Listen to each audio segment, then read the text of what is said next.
Hello guys, मैं आज आपको पढ़ाऊंगा रियल नंबर का second part, that is exercise 1.2।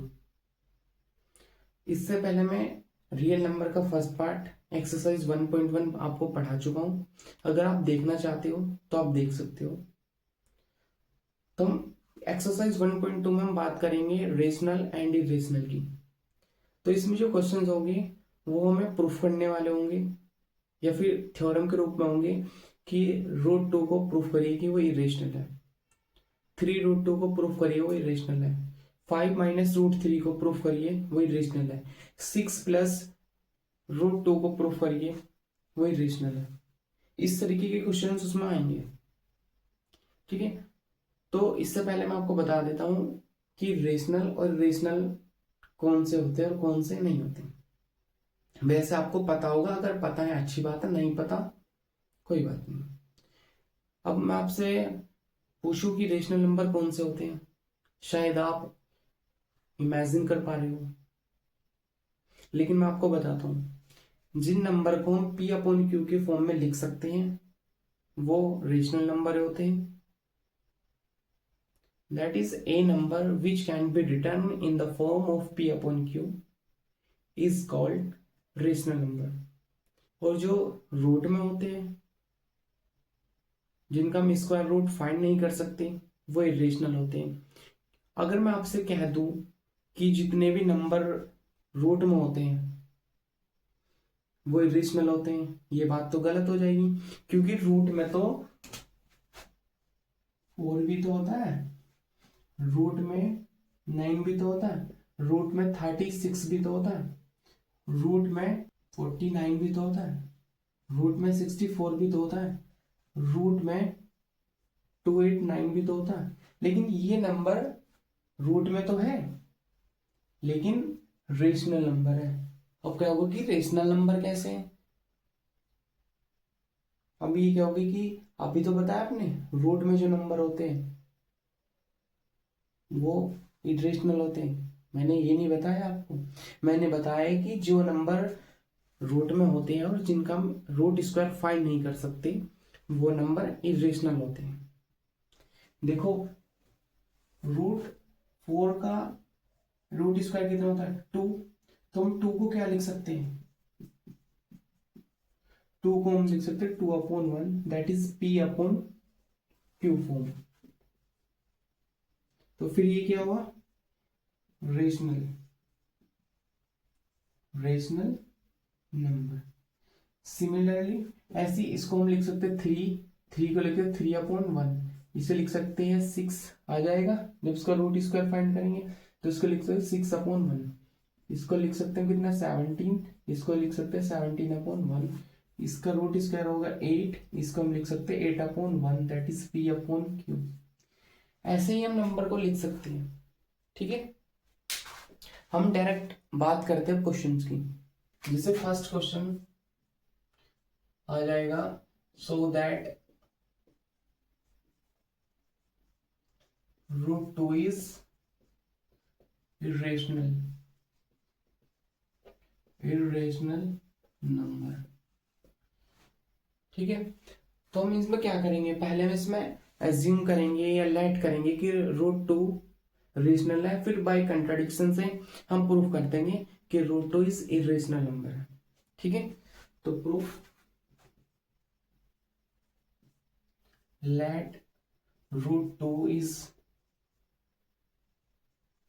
Rational number, that is √2 को लिख सकते हो 1/b या P/Q के फॉर्म में। तो ये आ जाएगा √2, इसकी मल्टीप्लाई में चला जाएगा B = A। क्योंकि मैं आपको बताऊं कि अगर मैं बताऊं आपको कि A एंड B के पास कितने कॉमन फैक्टर हैं, दैट इज अगर मैं करके दिखा देता हूँ, A × 1 लिख सकता हूँ, B × 1 = B लिख सकता हूँ। तो इसके पास कितने कॉमन फैक्टर है, ओनली 1। अगर ये होगा तो हम इसे प्रूफ नहीं कर सकते, ठीक, बाय कंट्राडिक्शन से। तो हम क्या करेंगे, suppose A and B have a common factor common other than 1. So we divide by a common factor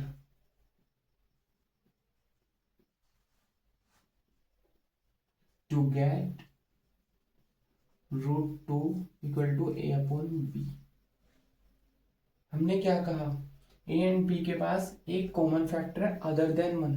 मैंने भी दिखाया था आपको a into 1 equal to a, b into 1 equal to b. वो तो 1 कॉमन फैक्टर हो गई, लेकिन हमने सपोज करा कि a एंड b के पास कॉमन फैक्टर है अदर देन 1, एक से अलग. इसलिए हम क्या करेंगे, हम डिवाइड करेंगे कॉमन फैक्टर से. क्या करने के लिए, ये दिखाने के लिए कि ये रेशनल. ठीक है, फिर बाय कंट्राडिक्शन से प्रूफ कर देंगे कि ये इरेशनल है.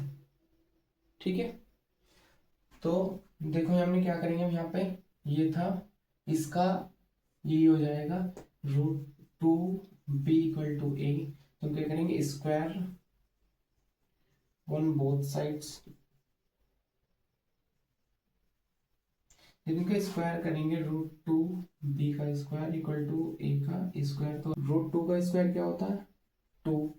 ये हम इसे लिख सकते हैं डायरेक्ट ऐसे करके. अगर नहीं पता, √2 इंटू √2 इक्वल टू होता है 2. अगर ये भी समझ में नहीं आया तो ऐसे लिख सकते हैं, रूट का मतलब क्या होता है 1/2. तो लिख सकते हैं 2 की पावर 1/2 इंटू 2 की पावर 1/2. यह क्या आ जाएगा, 2 की पावर क्या हो जाएगी, ऐड 1 प्लस 1/2. क्योंकि मल्टीप्लाई में पावर क्या होती है, ऐड. तो क्या हो जाएगा यहाँ पे 2. 1 प्लस 1 कितना हो गया, 1 प्लस 1/2 कितना हो गया, 2/2. किसकी पावर 2 की, तो 2 से 2 कितना आ गया, 2 की पावर 1 इक्वल टू कितना आ गया 2. किसका, √2 का स्क्वायर. ठीक है, या ऐसे लिख सकते हैं 2 की पावर 1/2, सॉरी, या ऐसे लिख सकते हैं √2 इंटू √2. ठीक है, तो कितना आ गया 2b स्क्वायर a स्क्वायर. इससे बना लेंगे इक्वेशन फर्स्ट. हम यहाँ पे क्योंकि a square is divisible by 2, इसलिए a is also divisible by 2. ठीक है, अब कहेंगे ये लाइन तो हमें समझ में नहीं आई, आपने कैसे बात लिख दी है. तो मैं आपको बताऊंगा मैंने कैसे लिख दी. इसे याद रखना, इक्वेशन 1 को देखो, मैंने लिखा था a square is divisible by 2, इसलिए a इज डिविजिबल बाय 2. देखो, अगर मैं कहता हूं कि 3 9 को डिवाइड करता है, क्या 3 इसका जो एक पार्ट होगा 3 इंटू 3 में, क्या 3 इसको डिवाइड करेगा, नहीं करेगा, करेगा ना. तो मैंने क्या लिख दिया कि 3 क्या लिखा था मैंने कि a स्क्वायर, 9 क्या a स्क्वायर ही तो है, क्योंकि a square equal to 9, a into a लिखा है. तो ऐसे लिखा 3 इंटू 3. दैट इज अगर 3 इसको डिवाइड कर रहा तो 3 इसे भी तो डिवाइड करेगा, क्योंकि ये क्या 3 तो है. तो यहाँ पे बस 3 की जगह यहाँ पे क्या है 2 है. ठीक है,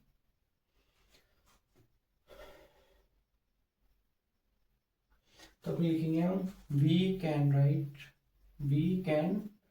राइट a बराबर 2c 4 इंटीजर c. ठीक है,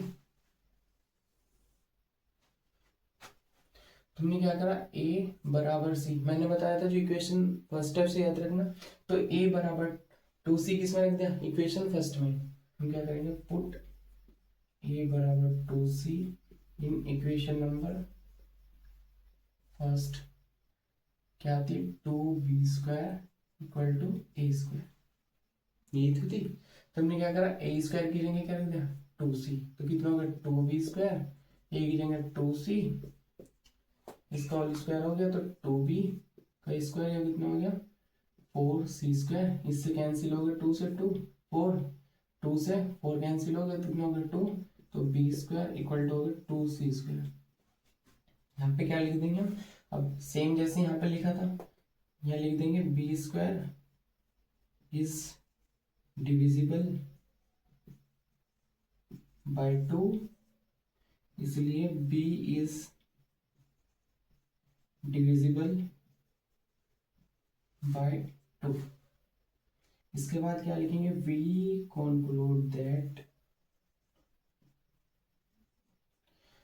इससे क्या निष्कर्ष निकला, या क्या कंक्लूड निकला। अब हमने सपोज करा था कि ए एंड बी के पास अदर देन 1 के अलावा क्या एक कॉमन फैक्टर है, वो क्या है 2। तो यहाँ लिख देंगे a and b have 2 as a common factor.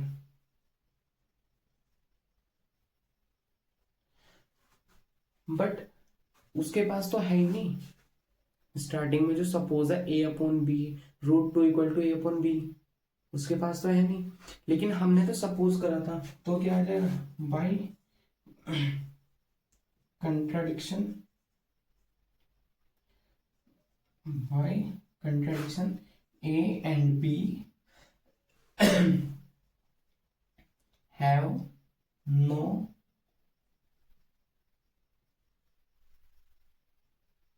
common factor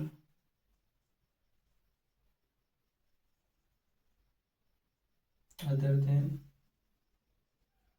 1।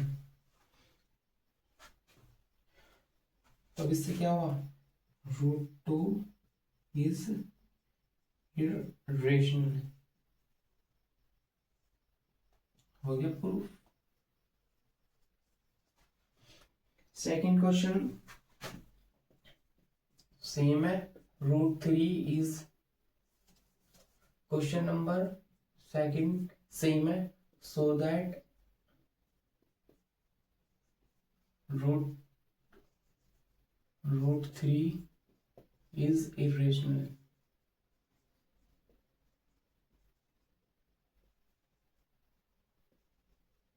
इसे आप खुद कर लेना, ठीक है। मैं नेक्स्ट क्वेश्चन कराता हूं, question number third.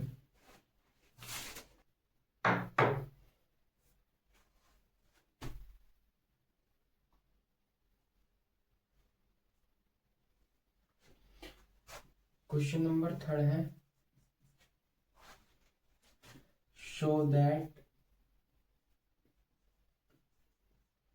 5 minus √3 is irrational।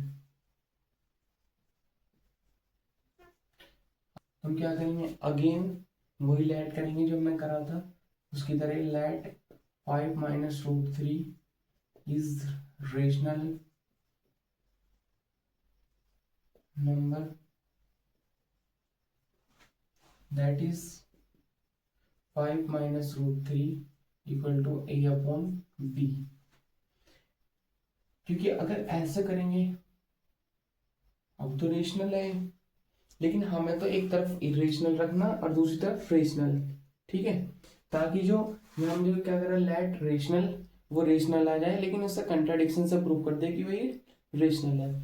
तो हम क्या करेंगे, 5 माइनस a/b लिख लेंगे, उसे लिख लेंगे √3 इधर, या तो इसे ऐसे लिख रहने दो, या फिर इसे ऐसे लिख लो 5b minus a/b equal to √3, दोनों बात सेम है, तो मैं इसे रफ कर देता हूँ, ठीक है। यहाँ पे a b एंड 5 क्या है, आर इंटीजर, क्या है इंटीजर, इसलिए 5 माइनस a/b इज रेशनल। जब ये वाला नंबर रेशनल है तो फिर ये भी क्या होगा, रेशनल। इसलिए √3 इज रेशनल। लेकिन हमें प्रूफ क्या करना, प्रूफ करना 5 माइनस √3 इज इरेशनल। लेकिन यहाँ तो √3 तो इरेशनल होता है, लेकिन आपने तो रेशनल प्रूफ कर दिया।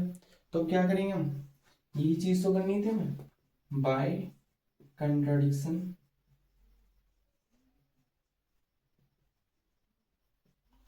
√3 क्या है, रेशनल, बट होता क्या है वो, इरेशनल है ना ये। तो लिखने बाय कंट्राडिक्शन मतलब विरोधाभास, जिसको विरोध कर रहा इसका, ये रेशनल नहीं है, ये रेशनल है। By contradiction √3 is irrational. जब ये इरेशनल है तो फिर क्या हो जाएगा, हेंस 5 माइनस √3 इज इरेशनल। हो गया प्रूव, यही तो करना था। आपको ये बात समझ में नहीं आ रही कि मैंने कैसे लिख दिया, ठीक है, मैं से बताता हूँ। देखो अगर हम दो नंबर लेते हैं जिसमें एक रेशनल और रेशनल और उनका सम करते हैं, देखो जैसे कि 5 प्लस √7 ले लिया, अगर इनमें सम करते हैं तो इन्हें हम क्या लिखेंगे, इन्हें हम इरेशनल लिखेंगे, क्योंकि इसमें जुड़ के ये इस नंबर में ये नंबर जुड़ के क्या हो जाएगा, इरेशनल हो जाएगा। अगर 5 माइनस √2 लिख रहे हैं ना तो ये इरेशनल लिखा जाएगा। इसे ऐड कर लो या फिर सब्ट्रैक्ट कर लो। अगर हम दो नंबर को जिसमें एक रेशनल इरेशनल को सम करते हैं और उसका सब्ट्रैक्शन करते हैं ना तो इरेशनल ही आएगा, ठीक है। अगर हम प्रोडक्ट करते हैं तो तब भी वो क्या होगा, इरेशनल होगा। अगर उसमें एक रेशनल और एक इरेशनल नंबर है, अगर जैसे कि 3 तो रेशनल है एंड √2 इरेशनल है। अगर इसमें ऐसे लिख दो ना कि 3√2 तो ये रेशनल होगा, रेशनल होगा, इरेशनल होगा, इरेशनल, ठीक है। आगे बात समझ में, वो मैंने कैसे लिख दिया था, ठीक है। और अब करते हैं हम लास्ट क्वेश्चन एक्सरसाइज का, और जो क्वेश्चंस उसमें होंगे आपकी एक्सरसाइज में, ठीक, आपके 3 से 4 क्वेश्चन में, इसलिए मैंने यहाँ पे कुछ अलग क्वेश्चन करे हैं, ठीक है। इसमें से 1-2 एग्जाम्पल भी है जो आपको समझाने के लिए मैंने करे हैं। वो मैंने इसलिए नहीं करे क्योंकि उन्हें आप प्रैक्टिस में कर सकते हो, अदरवाइज अगर मैं उन्हें कर देता तो आप फिर करते क्या, अगर एग्जाम्पल आप देख देख के कर लेते, ठीक है। अगर ये उनमें से नहीं हुआ वो आप मुझसे पूछ सकते हैं, लेकिन दोनों मेथड से वे क्वेश्चन हो जाएंगे, ठीक है। तो मैं लास्ट क्वेश्चन करता हूँ।